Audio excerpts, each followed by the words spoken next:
Welcome to Utopian Horizons.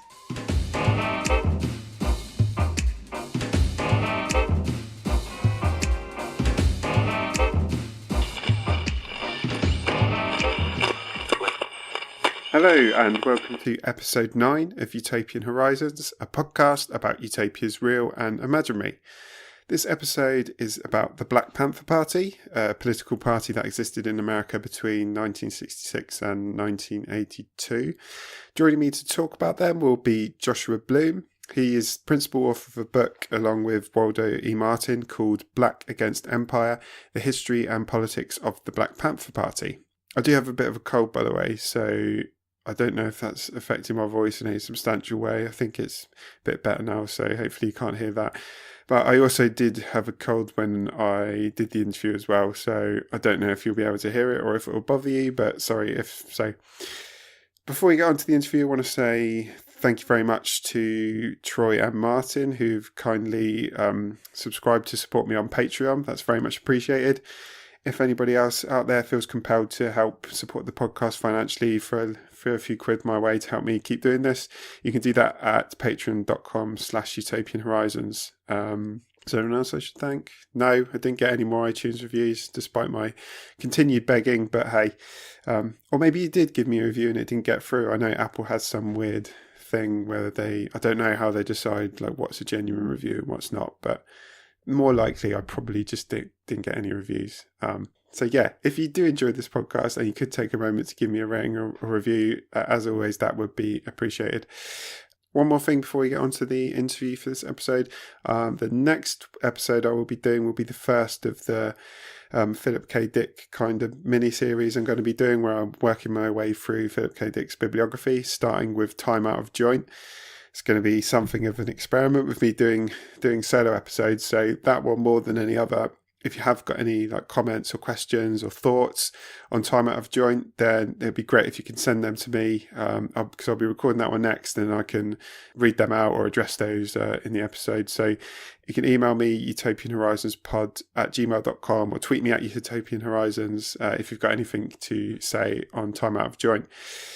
Anyway, so yeah, let's go on to the interview with Joshua. I just want to say the call quality on this one might not be as good as previous episodes. I haven't edited it yet, so I don't quite know how it's going to turn out. So I think it's going to be okay, but sorry if it's not great. I was just to say we had a limited amount of time to talk, and I was a bit ambitious with what I tried to cover. I tried to squeeze a bit too much in, so we didn't really get to sort of cover the demise of the party and some other aspects in as much detail as I would have liked. That was my fault for trying to sort of squeeze a bit too much in. So what I might do, which is something I don't normally do, is when I get to the outro, I might just talk about a few details that I picked up from reading Joshua's book that we didn't get to talk about during the interview, just because I think that there's a lot of interesting stuff there that we didn't get addressed because we were short for time. So I might just address some of those things at the end to sort of redress the balance, because I think we talked quite a bit about the beginning of the party and we had to kind of rush a bit at the end. So yeah, stick around at the end and I'll try and cover a few things we missed. Anyway, on to my interview with Joshua. So joining me now is Joshua Bloom, professor at the University of Pittsburgh and author of the book, along with his colleague Waldo E. Martin Jr., Black Against Empire, The History and Politics of the Black Panther Party.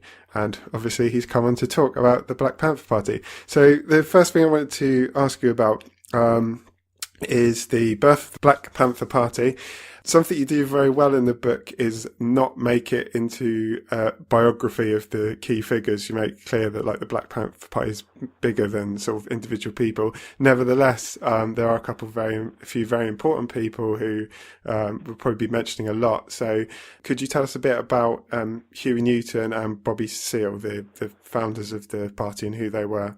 Sure, Paul. Thanks for having me on. It's a pleasure to be here. And yeah, I can talk a little bit about Huey and Bobby. Huey Newton was a really sharp guy who, grew up very working class and poor in the South, came north, a big family, and really was trying to make his way and hadn't had a lot of opportunity or sort of success in school, and had a had really looked to his much older brothers who had sort of taken the way of the street and learned from them how to make ends meet and get by. And there was a turning point for him somewhere in high school where he really decided that he was going to show that he was able to make it work. And his middle brother Melvin really was very studious and worked with Huey, and the real genius that Huey had in there was came out during this period. He started getting very involved politically and debating, and really put himself to task. So Huey Newton, I feel like I'm giving these background details, but it doesn't really give you that much of a sense of who he was. But he really is somebody who integrated a very serious, probing intellect with a real knowledge of sort of dynamics on the street. Just say there's a section of a book which I really liked that kind of brought those things together, where you talked about how this was a guy who could steal or like commit fraud to like pay for college and stuff, and then he was capable of like reading law books and defending himself in court and winning. So he had those two kind of sides. He brought them together, and he really understood what it was like to be down and out, and fought a lot as a younger person, and knew how to read the confrontations that the Panthers would later have with police. He really knew how to read the dynamics in the confrontation very sharply. But he also did a lot of the writing and the theorizing that really laid the foundation for this new politics. So he was a very, very unusual combination of these kinds of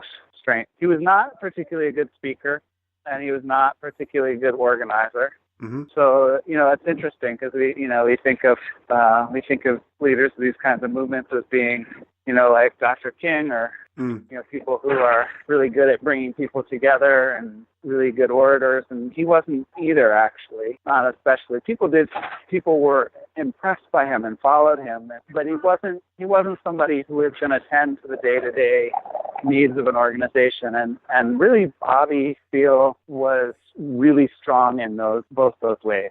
He was someone who came out of a very working class background, had served time in the military, he was a bit older also, and he had worked in community organizations funded by the city. And he was good at taking on projects and seeing them through and making them happen.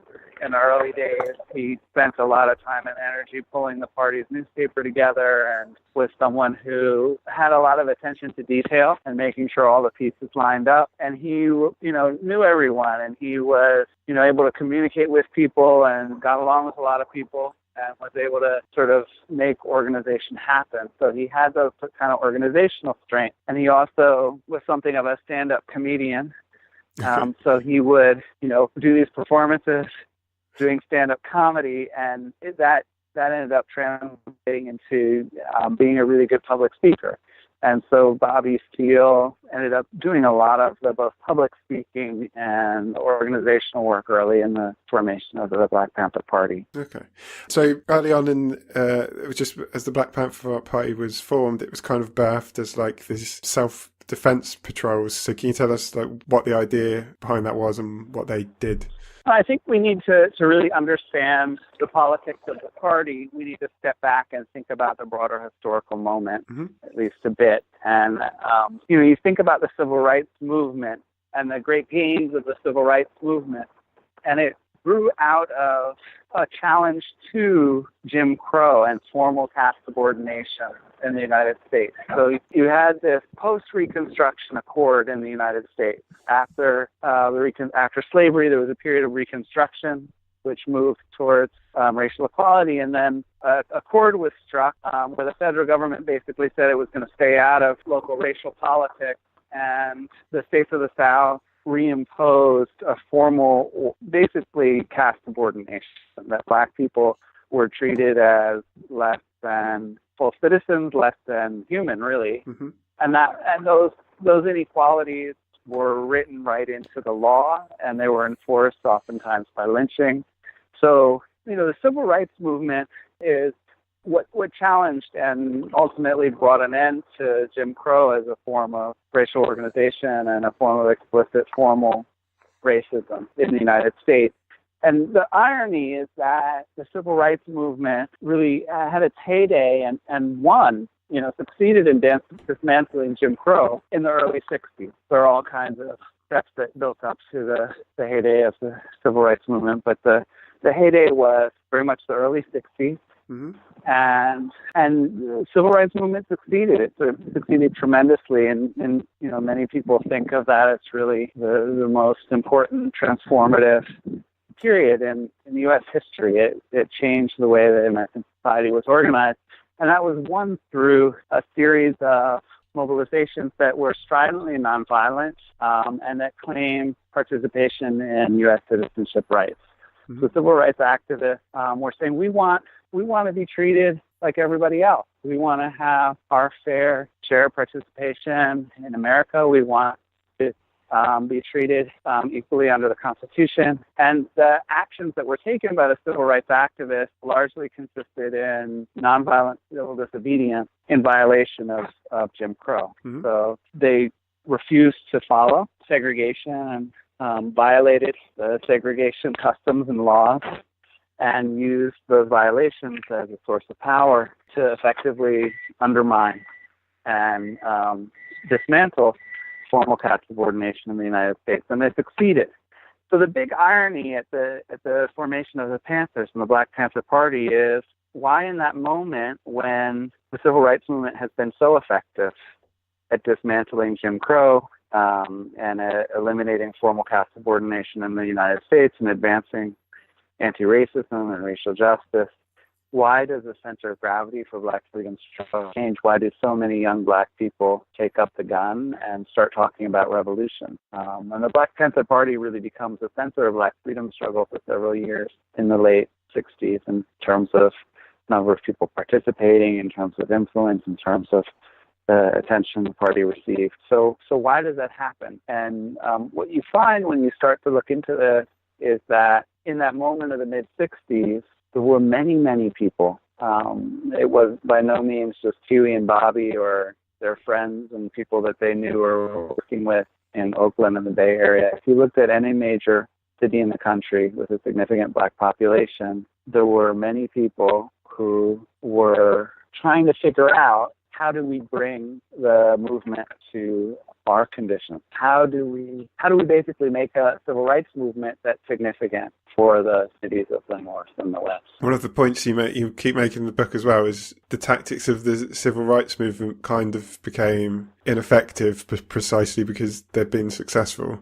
Like you can't go and do like a non-violent sit-in in a segregated place when segregation technically doesn't exist. Like there's no law for you to violate. So can you tell us how that context you've kind of laid out there, why did that lead to Huey Newton and Bobby Seale deciding to do this like self-defense patrol? And for people who don't know anything about it, can you explain to them what they were doing? Yeah, I mean, so the basically they faced a dilemma, as did many of these other young people across the country that I was mentioning earlier. They faced a dilemma that many of us face today, which is that the practices of the civil rights movement, the things that they thought of when they thought of making a movement from below to change the conditions that they were facing in their neighborhoods and their communities and their cities, when they were trying to change ghettoization, when they were trying to challenge police brutality. Really, a lot of the mobilization of Panthers and Black Power more generally, a lot of it was oriented towards brutality by police against Black people. And civil rights practices didn't work. You couldn't sit in violation of Jim Crow. There was no formal caste subordination in police brutality. The police said, okay, we're going to beat Black people differently, or we're going to treat Black people differently. They just did. And similar with poverty, it wasn't like, there was some official policy that Black people had to have a higher unemployment rate. It's just that Black people have a higher unemployment rate. So where would you sit in? How do you violate the formal caste subordination when there is none? So Huey and Bobby faced a situation a lot like the situation that we face today, where you think about police brutality today. How do you sit in against that? How do you march against that in an effective way that really is a violation of police brutality? It's hard to imagine how you do that. How do you sit in today against inequality? We have this vast, expanding inequality that's only been growing and growing over the last several decades, and was really exacerbated with the housing crisis and then the bailouts. The people created it. So where do you fit in? And that was the question that Bobby and Huey were asking. That they come up with, the initial practice that they come up with is to police the police. And they worked for a long time on this. So it wasn't something that came out of the air, and it wasn't something that they invented themselves. They really put it together out of a bunch of things that they tried and a bunch of things that other people were trying. And they found, or they developed, this kind of practice. It wasn't something that just came out of the air. It was really created. You can think of it almost like a cultural technology, where it's this practice of policing the police. And what they did was they studied, Huey Newton in particular studied the law, and he found that in California it was actually legal to carry loaded weapons within city limits, and he found all the specific regulations on the distance that you had to stand and where you could aim them, and special qualifications for if you had a record, and all these different kinds of technical details that were in the law. And what they did is they would follow at a distance the police, and when there was a confrontation that they felt like was, some kind of violation, someone was being arrested or pushed around, or in some cases they basically staged a confrontation and created a condition where there would be a confrontation with police that was highly visible, for example, outside of the community college they both attended at Merritt College in Oakland. And what they did is they called the police to account using the law and yet defending themselves with loaded guns. And so they framed this as an act of self-defense. They said the police are brutalizing us. They're not treating us equally. This law is not respecting us. It's not our law. We're going to stand up to this brutality. And yet we're going to do it in a way that can't easily be repressed. We're going to do it legally. Yeah. And so they knew the letter of the law better than the police. And so somebody would be, somebody's being pulled over and arrested, and the police are maybe brutalizing the person a bit, and the Panthers would pull up. This is in Oakland. The Panthers would pull up, and they'd get out of their car with loaded weapons, and they'd stand and they'd take their weapons out, and they'd stand a certain distance from the police as legally required. And they knew the law better than the police did about what they were legally allowed to do and what they were legally not allowed to do. And in a series of confrontations, mostly in the very end of 1966 and into 1967, they had a whole series of confrontations with the police in which they very often backed the police down. None of these confrontations actually came to shots, neither the Panthers nor the police. And in almost all of these confrontations, the police ended up largely backing down, sometimes giving a ticket for some extra tangential item like a hanging license plate on the car or something like that. But the Panthers knew the law so well and were able to read the interaction so well that they were able to use the law to back the police down, despite customary, brutal, and unaccountable policing. After they were doing this, the police obviously didn't like this, and it seemed they were trying to find a way of... They basically wanted to change the law to stop them doing what they were doing, which led to an act that they tried to pass in Sacramento. Can you tell us about what happened in Sacramento, and is that the first event that took them from being just based in Oakland to being known more widely, to being like known nationally? Yeah, so there was a whole series of events that really led from this, the party being more like a, just small local group of friends doing something, and really became a serious movement. So there was a whole process of building up. Sacramento that you refer to is in May of 1967. Mm-hmm. So we can sort of think of Sacramento as a culmination of that first phase. And there was a whole series of things that happened in that period. I'll just go through very briefly some of the big moments. Mm-hmm.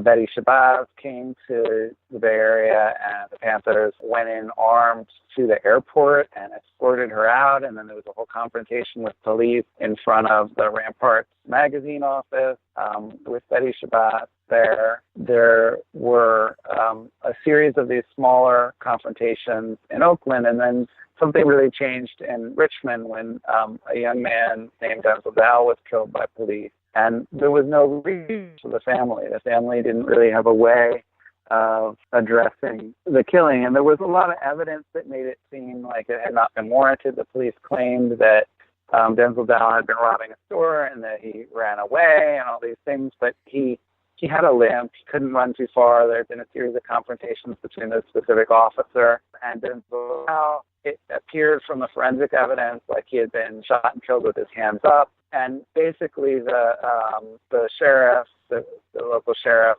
who was over the officer who killed Dow said, tough luck, this was warranted, and end of story.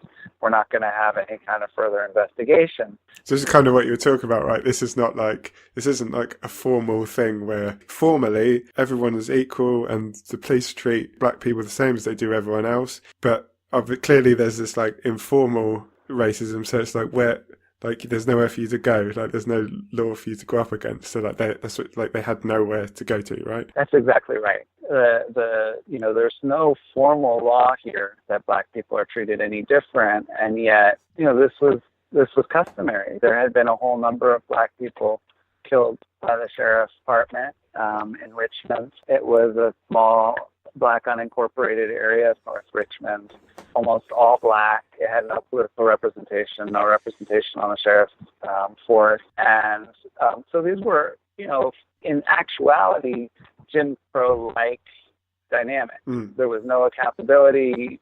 Black people were killed with impunity, and yet formally there was nothing formal about that, and there was nowhere you couldn't sit in against this. I mean, what kind of sit in are you going to do? The sheriff says this was warranted. End of story. Where do you appeal? There were no legal authorities to appeal to, and more so, you make a very important point. There were no movement authorities to appeal to. There was no civil rights organization that could come in and say, yeah, we're going to do a sit-in, or we're going to somehow violate Jim Crow, because there was no Jim Crow to violate. Formally, there was no segregation. There was no inequality. Yeah, so this really put the Panthers on a bigger stage, because what happened is that the family knew a local Black Power activist, Mark Comfort, who brought the family in touch with the Black Panthers, who had been doing these local patrols. And so the party came to North Richmond, and they came with their guns. And so they went and they met with the sheriff with their guns. They went and they started patrolling. There were all these stories about brutality in the black school. The administrators and the teachers in the school, the white administrators and teachers against black students. So they started patrolling the school with guns. And so this, you can imagine a town that's unincorporated, all black, has been ruled by white, and all of a sudden you have these young black people, mostly men, although there were some women that also carried the guns even in the earliest days of the party, standing up to the police and doing it legally and doing it in a way that there isn't any real legal basis to challenge them. And then the Panthers organized a brief series, 2 or 3 street rallies, and they brought their guns to these rallies. And what happened was really a whole different level than what was happening in Oakland. In Oakland, you'd have these confrontations and maybe an audience. People would ask to join the party. But at these street rallies in North Richmond, there was so much frustration in this little unincorporated area of North Richmond, and so much anger about the killing of Denzel Dow. Hundreds of people started turning out, and they started bringing their own guns. So you'd have these street corner rallies, and just picture it, hundreds of black people rallying on a street corner, bringing their own guns. And when the police came, they would challenge the police. And here they are armed, saying, we have a right to bear these arms. Get out of here. You don't have any place here. And really challenging the authority of the police. So this led to the thing in Sacramento, where the Mulford Act, which was Right. passed. The Mulford Act, exactly. So what happens is that because the Black Panther Party are now using the law to effectively mobilize Black people in ways that really are disrupting customary policing and police brutality, and they're creating a source of power through these forms, right? They can't sit in. Marching and claiming for citizenship rights isn't working, but the Panthers are using gun law to make business as usual impossible in a way which really challenges the customary policing and police brutality. So the state legislature in Sacramento steps in and puts forward a law called the Mulford Act. It's sponsored by Donald Mulford, which changes the law and takes away the right of the Panthers to use guns in public in this way. So they restrict gun rights. The Mulford Law is intended to restrict gun rights to prevent this use by the Black Panther Party. Interestingly, the NRA supports the restriction of gun law in this way to undercut the Black Panther Party, and Ronald Reagan, who was governor at the time, supports the Mulford Act. I wonder why. So it's quite quite telling. But what the Panthers do is they say, okay, this is an escalation, and we're going to, the Mulford Act hasn't passed yet. We still have the right to bear arms. So we're going to take our protest right to the state building in Sacramento, and we're not going to just do some generic kind of protest. We're going to go ahead and bring our guns. So they bring their loaded weapons right into the State House in Sacramento in protest of the Mulford Act. And now all of a sudden you have what went from a couple friends just facing a problem that may be familiar to many listeners, which is, how do you challenge, how do you transform the status quo? Using what looks like the civil rights movement doesn't work for the challenges that we face today, and it didn't work for the Panthers. How do you challenge that? Just a couple of friends trying to figure that out. They go from some local success in terms of, these local legal confrontations with the police to street rallies in North Richmond to when they go to Sacramento. Now this is national and international news, and the Black Panther protests and their platform and the kinds of claims that they're making is on the front page of newspapers around the country and around the world. So that act does end up being passed. So if the tactics do become outlawed, this is quite a big question. But so once their tactics are outlawed, how do they respond to that? And how did they end up going from being this group that's quite focused on like self-defense and policing the police to being like a bigger, broader political movement? Well, one of the things that's really important to understand is that this early set of practices was not just a set of tactics. So an important part of it was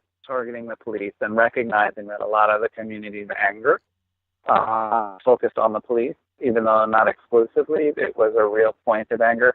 Part of it was about the tactic of knowing the gun law and being able to confront the police in this legal way that really tapped into this anger that people had against the police, but did it in a way that was both disruptive but also sustainable. It was disruptive because it challenged the basic premise of the unequal policing of the Black community.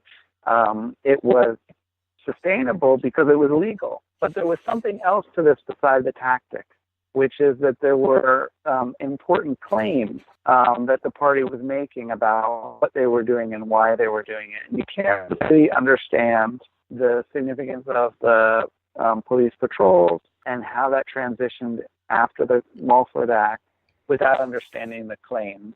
And the claims were anti-imperialist claims. The party did not say, like the civil rights movement had, we want citizenship rights. We want to be treated as equal citizens. They also didn't say, we are Black people and we just want to be separate from everybody else and leave us alone. They weren't separatists. They weren't any kind of narrow nationalists, and they weren't also claiming for participation citizenship rights. They had a much broader analysis. They said, our struggle is a struggle of the Black community for self-determination. It's an anti-imperialist struggle. The Black community is basically a colony in the mother country is what they call it. The Black community is subject to imperial rule by the United States of America. And the struggle that we face is the same as Black people, is the same as anti-colonial struggles face abroad. It's the same as the Vietnamese, for example, face when they are fighting for their own sovereignty against the imperialism, first of France and now of the United States. It's the same as the struggle that poor people face when they're fighting for political power, and it's the same as the Chicanos face when they're fighting for some kind of political self-determination. It's the same as the struggle that women face when they're fighting for some kind of political power and equality. So they made this very broad analogy, and they said, they built on Malcolm X's nationalism, and they said, yes, there's something distinct to the Black community. They built on a long tradition of Black anti-colonialism coming from Du Bois and others. But they said that our struggle is part and parcel of a global struggle against imperialism. And they said this from the start. If you look at the statements that they read on the news and they were covered in the papers when they went to Sacramento, they made those analogies explicitly. They said our struggle is the same as the struggle of the Native Americans facing genocide and the conquest of this country. Our struggle is the same as the Vietnamese who are fighting for their sovereignty. Our struggle is not about just participation in citizenship rights. It's about our own self-determination, and it's about a challenge to American imperialism. And so that was the heart of the idea behind the politics. It's what made standing up to the police make sense, right? And it's what made the police patrols make sense, right? These police are coming in here and they don't have any real authority or right to be here beating us and treating us this way. They're part of an imperialist power. It's what drew support beyond the confines of the Black community, because at this moment you have to remember also that this is, and the Panthers were involved in some of this. This is a period of the gestation of draft resistance and this large anti-war movement. 80% of Democrats in 1968 voted to end the war and voted for anti-war candidates, and the party pushed through a pro-war platform. Johnson stepped down it, but the party still pushed through a pro-war platform and candidate, and basically said, you don't have the right to decide what is going to happen on this war. So, we think of 68 and the Democratic Convention in Chicago, and we think of the conflicts in the street. There was a conflict inside the convention as well, and it was along those lines, right? It was, who gets to decide what this is? Is it the Democratic voters, or does the party machine have its own set of agendas? So you have a lot of people at that time who are being told, you have to go and die in this war that you voted against and that everybody in the party voted against, but the party didn't listen. There's no electoral recourse. And so the party, by saying, we are part and parcel of standing up to imperialism, this was a very rare message at the time, not only among Black people, but among, for example, Democratic voters who felt that they were being told that they were drafted and they had to go and die in this war that they voted against, and so did everybody else, and they had no choice. And this was also resonant internationally with people like the North Vietnamese, people like the South Vietnamese resistance, people like the Cubans, people like the Algerians, people who were trying to stand outside of the control by American power and standing up to American imperialism. So the Panthers said, we are in part and parcel of that global struggle. And what happened was when the Mulford Act passed and they lost their right to legally patrol the police, they carried that message forward and they took it to a larger scale, and they used the exposure and the recognition that they had to promote a revolutionary anti-imperialist politics along those lines. There's something that comes across really well in the book, actually, that they're very, very good at drawing connections with other struggles and bringing bringing support to, as you said, they were anything but anti-white. Like they were very happy allying with the white left, and would support draft resistance. And would support, like, there's a group of people called the Seven Latinos that they gave like $25,000 or something to them to help. So they were very much engaged in a bigger movement and bringing people to their cause as well. Something I think is really important as well that comes across is like how, like, their practical nature of them, like as being rooted in communities, like always having their offices in like the centre of the poor areas where people could come to them with their practical problems, like if they're going to be evicted, or like you mentioned before, if there's a problem at their schools where their pupils were being mistreated, and the Black Panthers would go to the schools and patrol the corridors.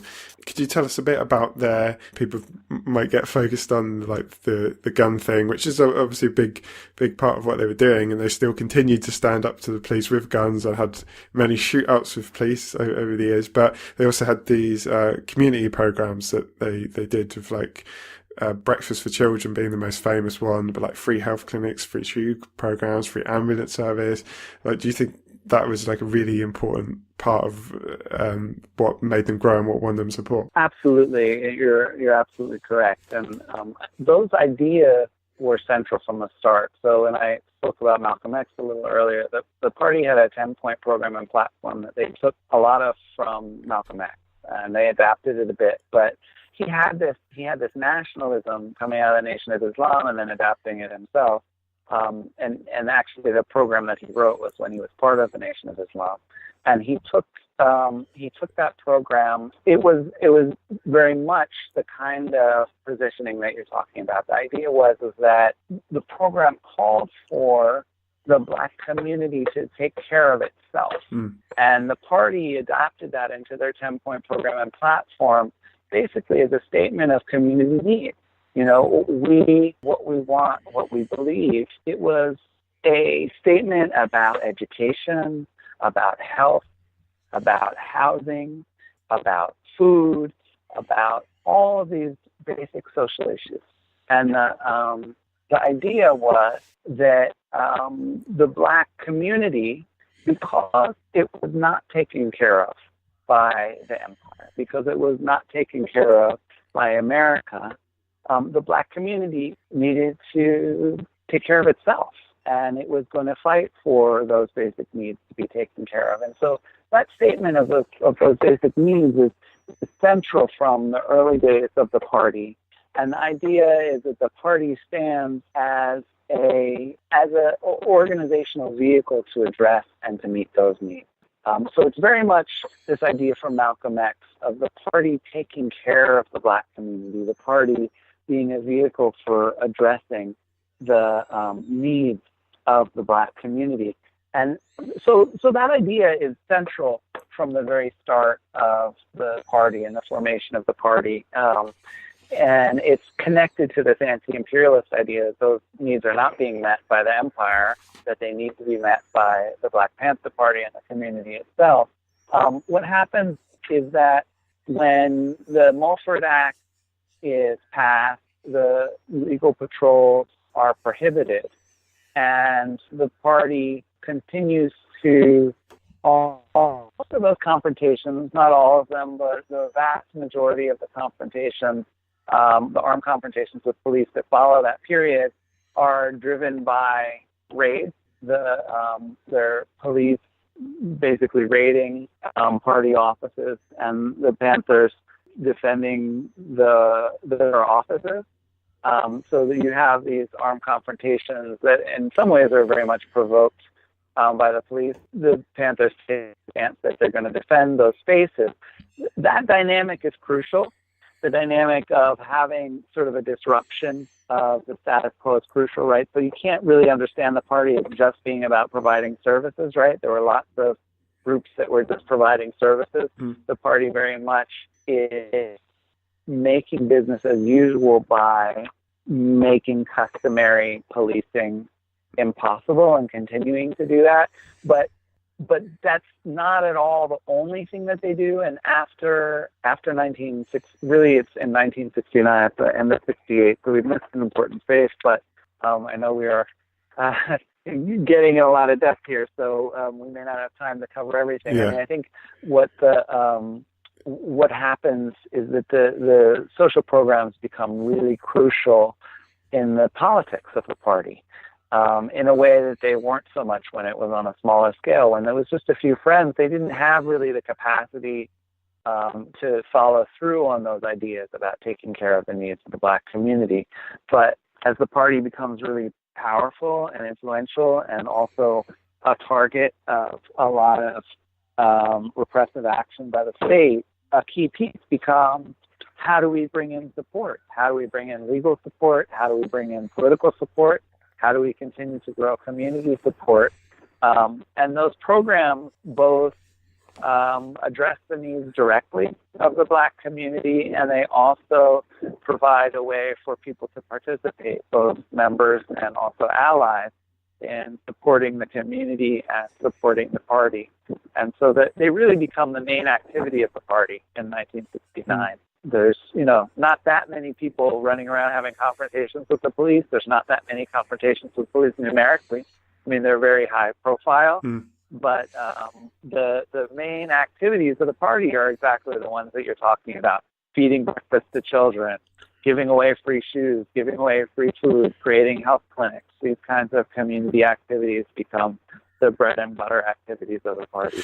I think that's when you think about it, it's like a utopian movement as well. I think that's one of the really inspiring things about it. Like, it's a party that's set, it's got like a vision, like it's got like a revolutionary vision, an anti-capitalist vision, anti-racist vision. It's got an idea of what it wants to do, but it is also doing it. Like, it's always actively involved in trying to realize its vision. I think that's a really inspiring thing about it.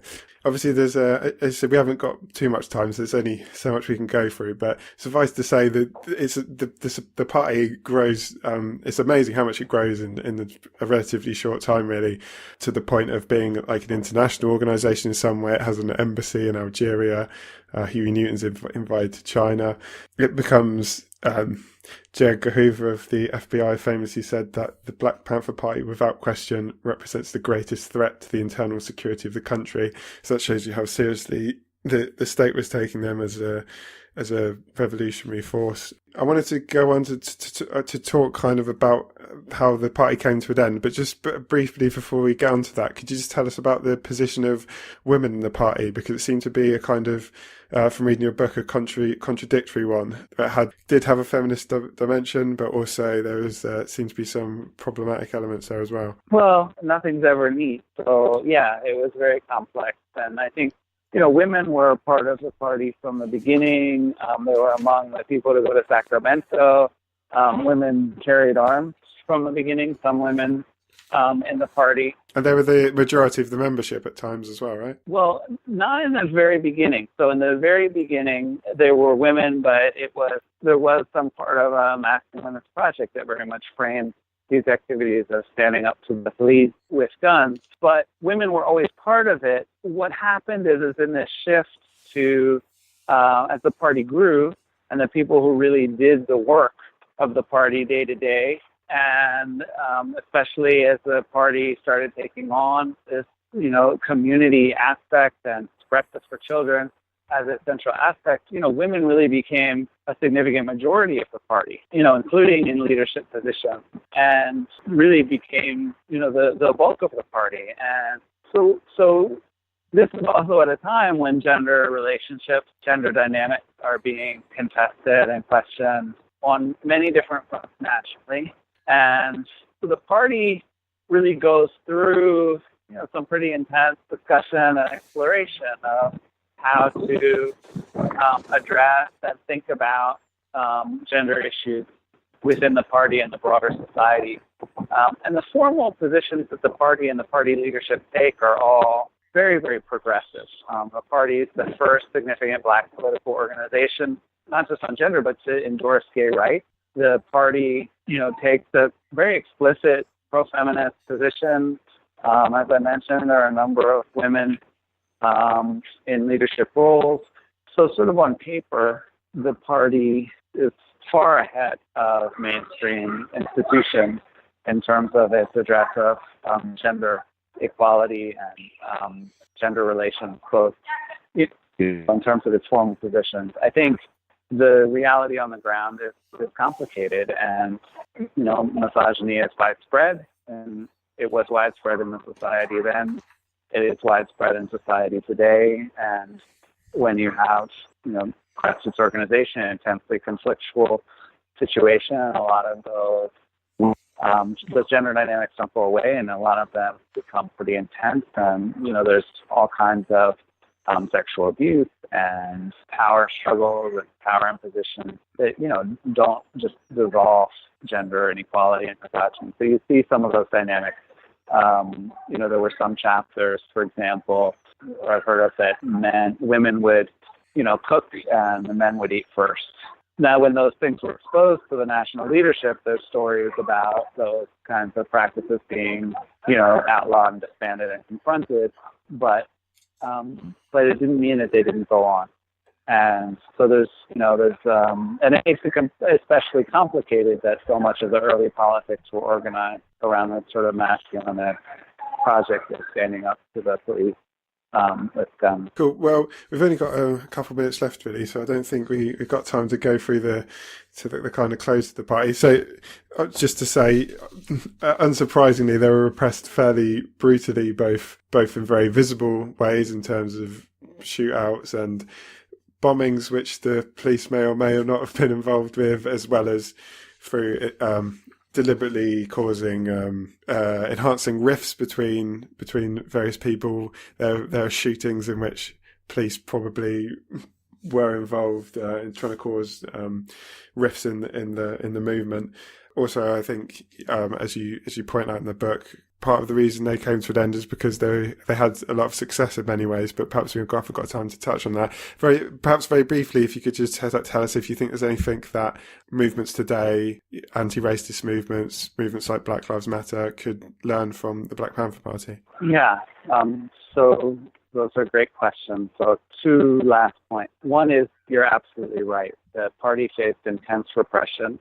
One example of that was chairman of the Illinois chapter of the Black Panther Party, Fred Hampton, was 21 years old, very charismatic, created this rainbow coalition of interracial political organizing on the street, brought in gangs into politics, really was someone who Jesse Jackson followed, and the idea of the rainbow coalition comes out of Fred Hampton. He was noted as just an exceptional organizer, and they had thousands of kids being fed every day in the free breakfast programs and all kinds of social support, and a very mobilized, very organized Black Panther Party in Chicago. And he was seen as such a threat that working with the FBI, the Chicago police simply raided his house and assassinated him, shot him in the head at point-blank range. And killed him to eliminate that source of organizing. And this was settled in civil court, and there were congressional investigations, and there was a cover-up. But this is the kind of program that the federal government, in coordination with local police, is bringing to repress the efforts of the Black Panther Party. What is striking is, much like the civil rights movement in its heyday, the repression didn't work to demobilize. There was so much support because of the way that the party was able to build common cause beyond the reaches of the people who were actually participating, with Black moderates, with anti-war folks, with international governments and liberation struggles. The party had so much support in the face of repression that the repression actually drove more people to join the party and to support the party legally, financially, politically. And so it was an escalating cycle in its heyday, much like civil rights movement. I think what we need to learn today from the Black Panther Party, I don't think we can apply any of the practices directly. I don't think any more than the sit-ins are going to help to address police brutality or the growing economic inequality or the kinds of racist and class programs and misogynist programs that Trump is advocating.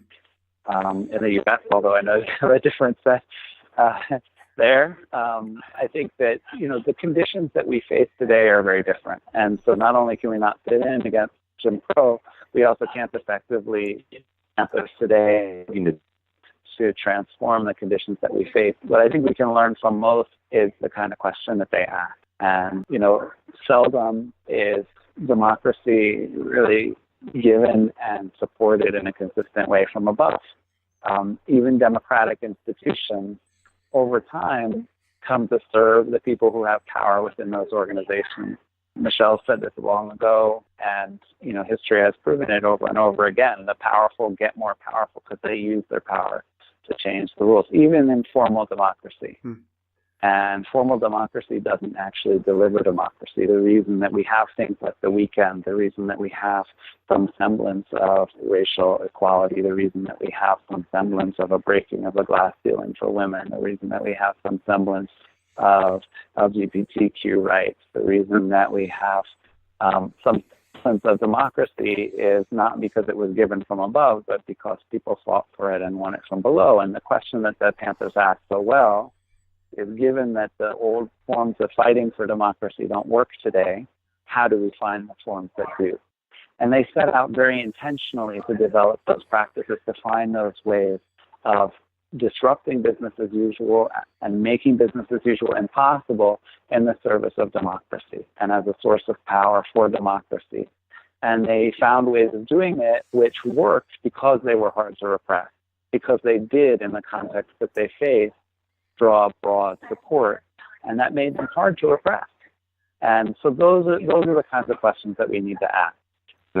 If we want to stop police brutality today, if we want to fight for equality, we don't need to be fighting with the black bloc going against the fascists.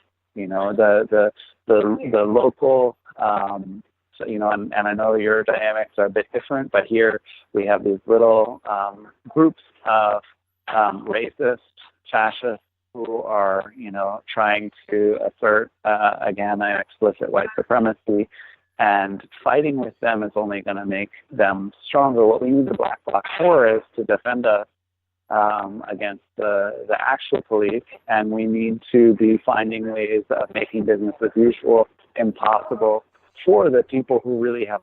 And we need to find ways and cultural technologies that when they come to repress us, that repression actually brings us more support. Okay.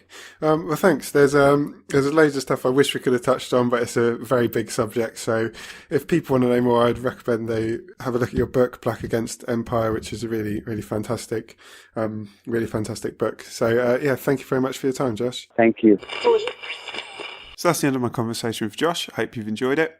As I mentioned in the intro, I thought it might be worth just touching briefly on a couple of things we didn't get to talk about. I'm not going to go on for too long, because if I tried to cover all the stuff that we didn't have time to touch on, then I could be here for ages talking about all sorts of things. But I just think, because we didn't really talk about what happened with the end of the party, it might be worth touching on some of that. First of all, in terms of the repression of the party that we talked about, we talked about some of the more visible forms of repression, such as the de facto execution of Fred Hampton.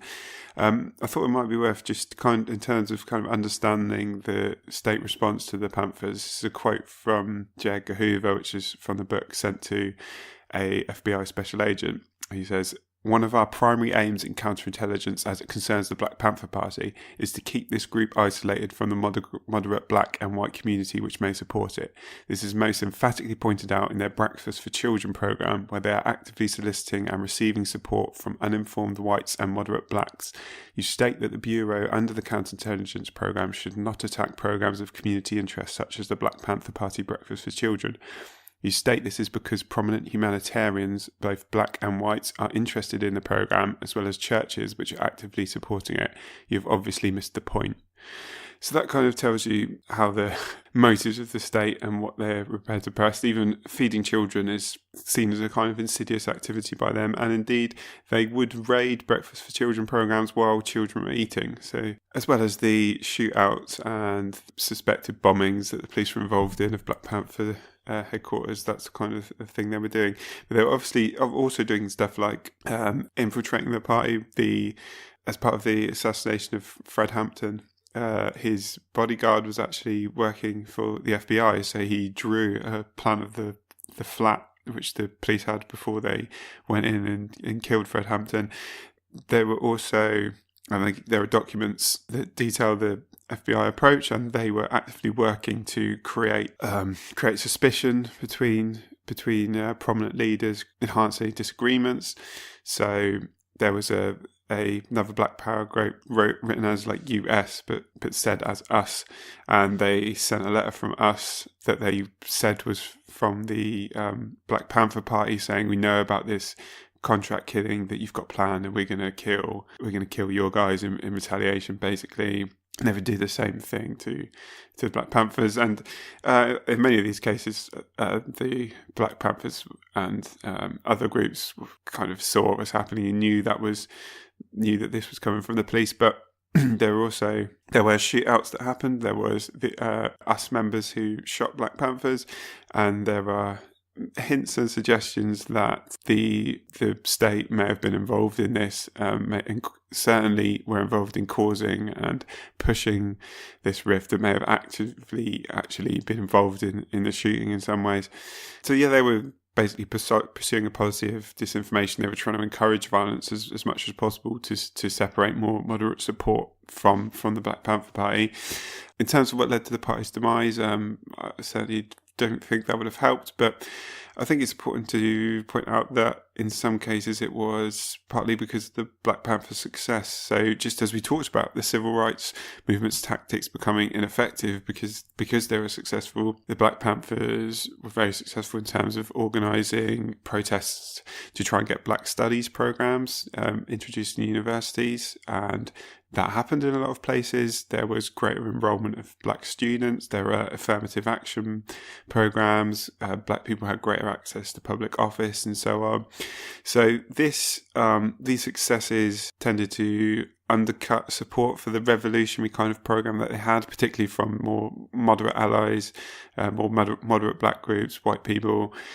Also, the success of the anti-war and the draft resistance efforts was important because, again, as we mentioned, the Black Panthers were very much involved in supporting anti-war movement. They were allied with white liberals in resisting the draft and organising draft resistance. When the war started to wind down and the draft started to reduce, liberals whose children suddenly weren't a threat of being drafted and killed suddenly, surprisingly, weren't so supportive of the Black Panthers. So that has an effect on their support. The kind of international support they had, revolutionary governments, so places like Algeria, where they did have an embassy, places like China who had supported them, they stopped supporting the Black Panthers as the US government, they began resuming relationships with the US government, so they broke off relations. Algeria closed that embassy.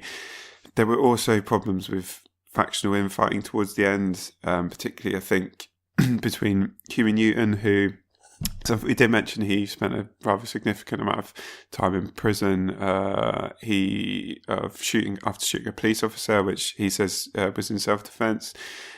Looking into the background of this police officer, he seemed to be a rather unsavoury individual and certainly a racist, so there probably is some truth to that.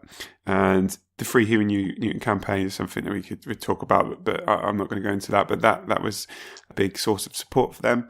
But anyway, Huey Newton did have some mental health problems and drug problems towards later on, towards the end of the party's days, and he had disagreements with Eldridge Cleaver, who had gone to live in exile, and those two factions were struggling for power, which again didn't help. So the combination of these things, repression, the success of the party, the withdrawal of support from moderate allies, factional infighting, led to the party kind of disintegrating almost as quickly as it had risen.